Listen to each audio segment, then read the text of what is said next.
ya lo dijo nuestro hermano Plata, pues aquí esta es la iglesita donde recién llegamos cuando salimos de Chiapas. Llegamos aquí porque ya mis papás pues asistían acá, ¿verdad?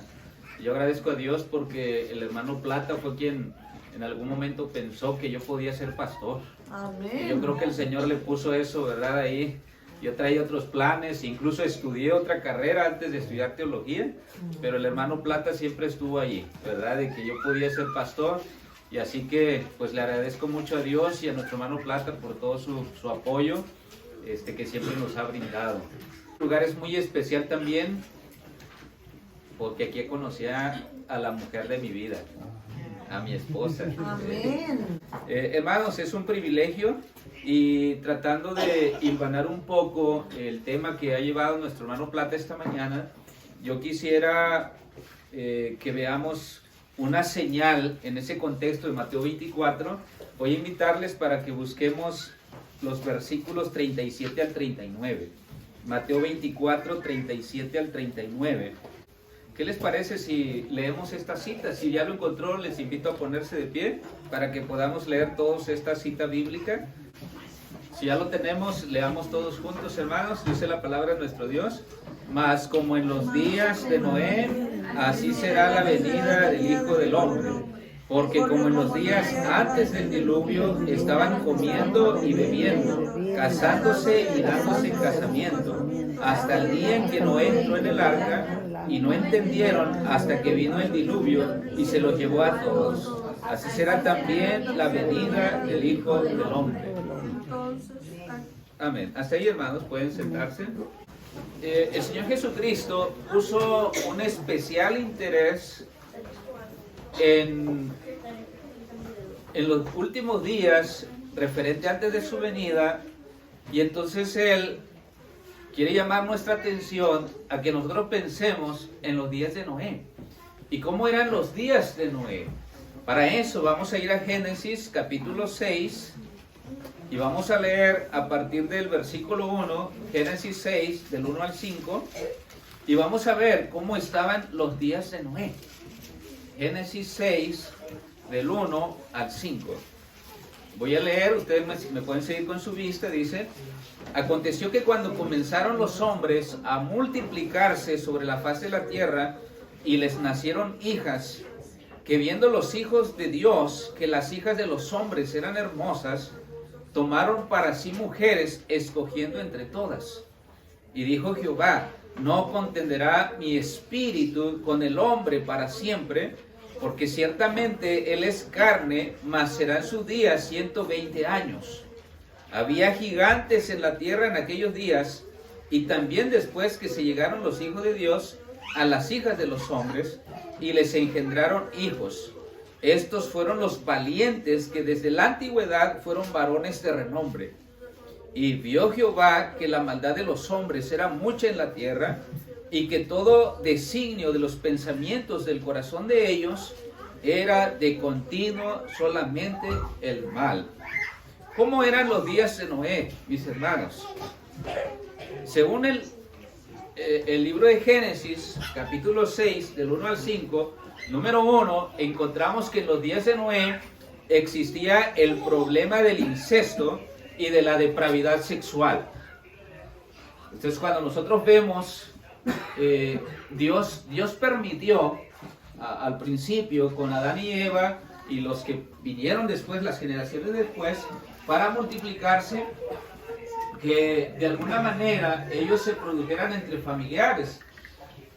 Pero a estas alturas, donde ya existían millones de personas en el mundo, ya el incesto, el tener relaciones entre familiares, era un pecado. Así que, ¿cómo eran los días de Noé? Número 1, existía el problema del incesto y la depravidad sexual. Número 2, la mezcla entre los hijos de Dios y las hijas de los hombres. ¿Qué significa esta mezcla? Miren, hay un libro apócrifo que surgió en el periodo intertestamentario. Se le llama el periodo intertestamentario desde Malaquías hasta Mateo, más o menos 400 años donde no hubo inspiración, donde no hubo escritura, Pero hubieron algunos hombres que escribieron algunos libros que han servido como referencia histórica y también como referencia teológica, pero no están dentro del canon bíblico porque no se consideran totalmente inspirados. Pero son libros referentes a lo que sucedió durante eso. En ese tiempo se escribió el libro de Enoc. Y el libro de Enoc es un libro apócrifo, o un libro también llamado libro deuterocanónico, que es un libro no muy esclarecido, no inspirado totalmente por el Señor.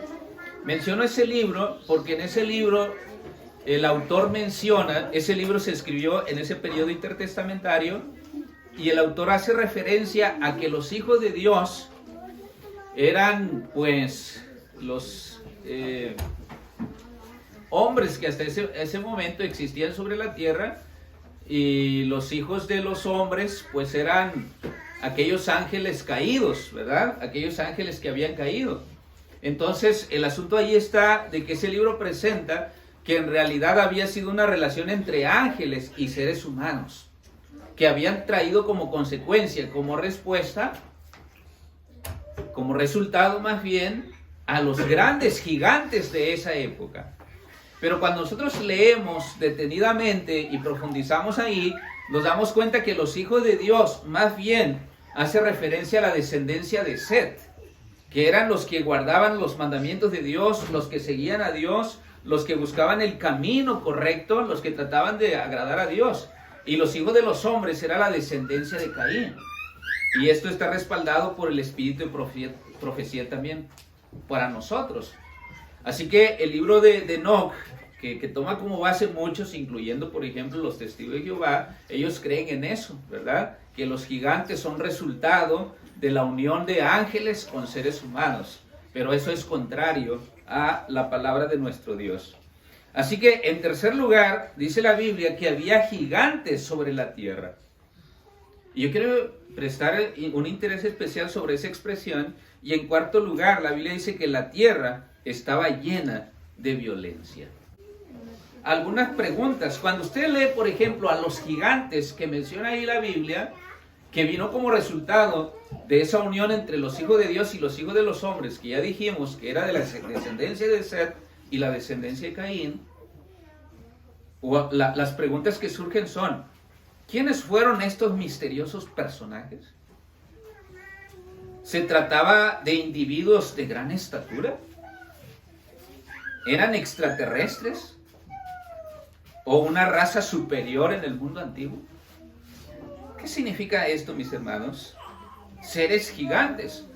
Los arqueólogos han descubierto en Siria los restos fosilizados de una especie desconocida de camello gigante que vivió, según ellos, hace más de 100,000 años, ¿verdad? Seres gigantes. Algunos creacionistas, cuando hablamos de los creacionistas, hablamos de una corriente teológica que basa su teoría o su teología completamente en las Escrituras, del cual nosotros formamos parte y creemos.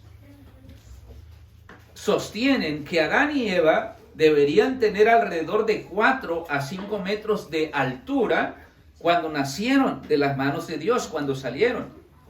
Si pensamos en esto en términos de proporcionalidad, en comparación con el ser humano actual, Adán podría llegar a pesar 1 tonelada y Eva sería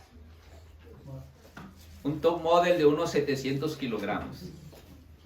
Imagínese usted la altura de aquellos grandes hombres.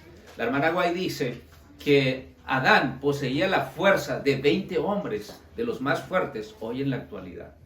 Así que menciono esto, mis hermanos, porque si nosotros pensamos que había gigantes en la tierra, pero si Adán y Eva tenían esa estatura, porque ¿cuánto medía Goliat?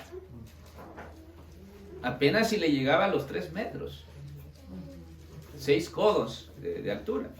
Considerando la medida del codo, 45 centímetros, una medida en el mundo antiguo. Pero entonces, imaginemos eso.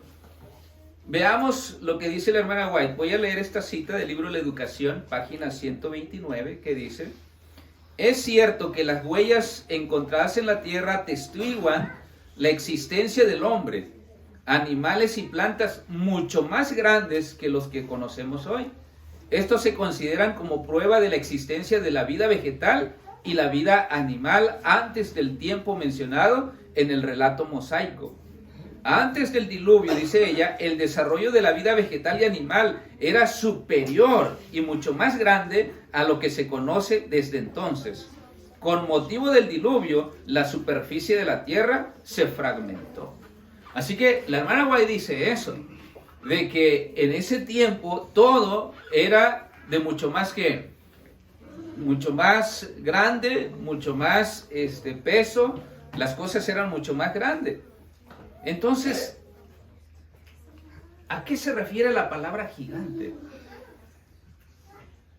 Porque con esta idea, lo que estoy tratando de mencionar aquí, mis hermanos, es que ¿cómo llamaríamos gigante a los de ese tiempo? Estamos hablando de los días de Noé, cuando en realidad todos los habitantes de la tierra, que recién habían salido de las manos de Dios, de Adán y Eva, eran de la misma estatura. Bueno, la palabra gigante viene del hebreo nafal, que literalmente significa el que cae. Y la Septuaginta, que es la primera versión griega del Antiguo Testamento, lo traduce literalmente nacido en la tierra. Y hay algunas citas en la Biblia, en Génesis 6:4, en Números 13:33, Deuteronomios 13:11, donde se hace referencia a estos gigantes. Vamos, ahora, puesto que en aquellos días todos los seres humanos eran de gran estatura, entonces debe tratarse aquí más bien del carácter que de la altura. Por regla general, los antediluvianos estaban dotados de gran vigor físico y mental. Patriarcas y Profetas, página 679, la hermana White dice lo siguiente, hablando de los gigantes. La hermana White dice esto: esos individuos renombrados por su sabiduría y por su habilidad, persistentemente consagraban sus facultades intelectuales y físicas a la complacencia de su propio orgullo y pasiones y a la opresión de sus prójimos. Y ella sigue diciendo: emplearon el oro y la plata, las piedras preciosas y las maderas selectas en la construcción de mansiones para sí, con las más hábiles obras del ingenio humano. Así que, pensando en esta idea de gigantes, más bien podríamos entender lo que se trataba de individuos renombrados por su sabiduría y su capacidad intelectual. Eran gigantes más bien por su conocimiento y por su sabiduría que por su altura, que de alguna forma hacían esa diferencia con los demás habitantes de la tierra en ese tiempo. ¿Y cuál fue el resultado de la influencia de estos gigantes? Número 1, produjeron niveles de maldad y crimen como nunca antes visto. Por eso es que la Biblia dice que la tierra estaba llena ¿de qué? De violencia. Número 2, desarrollaron la tecnología y el avance científico de su época de lo más que nosotros pudiéramos imaginarnos. Tal vez a veces nosotros pensamos que porque nos ha tocado vivir en la era de la información y de la tecnología, somos más inteligentes que ellos, pero no fue así. Ellos tenían mucho más capacidad intelectual que nosotros. Tan solo veamos, una de las culturas recientes a esa época es la cultura mesopotámica. Ellos desarrollaron el sistema sexagesimal. Ustedes, cuando nosotros estudiamos esto, nos damos cuenta toda la ingeniería y la capacidad que ellos utilizaron. Después vinieron los egipcios. Ahí están las pirámides de Egipto. Y usted puede ver esas pirámides que fueron construidas con la mejor ingeniería de ese tiempo. Es que los hombres tenían una capacidad intelectual superior a la que nosotros tenemos. Si aún nosotros, con tal capacidad que Dios nos ha permitido, el hombre ha descubierto todo eso, imaginémonos a los primeros hombres de la antigüedad. Eran superiores a nosotros. Usaron su inteligencia para negar a Dios. Y tal vez eso fue lo más triste de estos grandes hombres en ese tiempo, que quitaron a Dios de sus vidas. Usaron su capacidad intelectual para justificar la inmoralidad sexual y el gusto por los placeres carnales. Y tristemente, eso los llevó precisamente a que en algún momento vinieran los juicios de Dios sobre esta tierra. Mis hermanos, alguien dijo por ahí, cuando hay conocimiento y tecnología y no se cultivan los valores, se corre el riesgo de crear máquinas sociales de maldad que resultan muy eficaces. Por lo general, la primera institución en caer es la familia. Ahora, ¿quiénes son esos gigantes? ¿Quiénes son esos gigantes actualmente? Porque nosotros vivimos ahora, mis hermanos, en tierra de gigantes. Porque tendría que cumplirse la profecía de nuestro Señor Jesucristo. Como en los días de Noé. ¿Cómo eran los días de Noé? Habían gigantes sobre la tierra. Pero ¿quiénes son esos gigantes hoy en nuestro tiempo? Y yo creo, mis hermanos, que hay muchos gigantes hoy en la actualidad.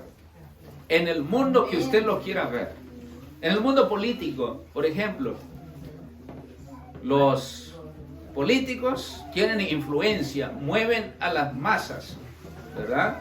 Si usted lo quiere ver en el mundo, en la geopolítica, por ejemplo, en la geopolítica, Estados Unidos, la influencia de los gigantes, de los poderosos. Rusia, la influencia de los gigantes, de los poderosos. Si usted lo quiere ver en aquellas personas que tienen dinero, que tienen el poder, ellos influyen sobre los que no tienen. ¿Dónde vemos los gigantes? En nuestra sociedad. Pero estamos viendo la influencia ¿de quién? De los gigantes. De la influencia de los gigantes. Lo vemos en la ciencia, en la tecnología. Los científicos, jugando a ser Dios, crean monstruos híbrido humano en todo el planeta. Vemos la influencia de los gigantes en la ingeniería genética, estimulando y modificando, introduciendo nuevos genes en algunos organismos. Y es como se crean ahora, o cómo se reproducen los animales. Se usa la genética aún entre las plantas, entre las frutas a veces que nosotros consumimos, ya vienen influenciados por ingeniería genética, ¿verdad? Entonces, ¿quién hace eso? La influencia de los gigantes, de aquellos que se creen los más sabios e inteligentes del mundo en la actualidad. Así que vemos esos gigantes modernos, ya lo dije, en la política, en la violencia, en la religión, entre los más poderosos. ¿Qué proponen esos gigantes hoy en día? Proponen el devenir de la historia. Individuos de influencia y de gran capacidad intelectual hoy en día son los dirigentes del mundo moderno. Se creen semidioses, son adorados y reverenciados. Marcan el devenir de la población mundial. Ellos diferencian la verdad del error. Ellos dicen, esto es la verdad, esto es lo correcto y esto hay que hacer. Y nadie puede decir nada. Nadie puede hacer nada. Nadie se atreve a contradecirlo. Han construido toda una cosmovisión que moldea la mente de los hombres y de las mujeres. Y mis hermanos, esa influencia de los gigantes modernos ha creado la ideología de género. Esa es la influencia de los gigantes. Y ahí se cumple la profecía, como en los días de Noé. Son los días que nosotros estamos viendo. La tierra está llena de violencia, ¿verdad? Vemos la depravidad sexual en todo su esplendor. El Señor Jesucristo dijo, cuando estas cosas comiencen a suceder, erguíos y levantad vuestra cabeza. ¿Por qué? Porque vuestra redención está cerca.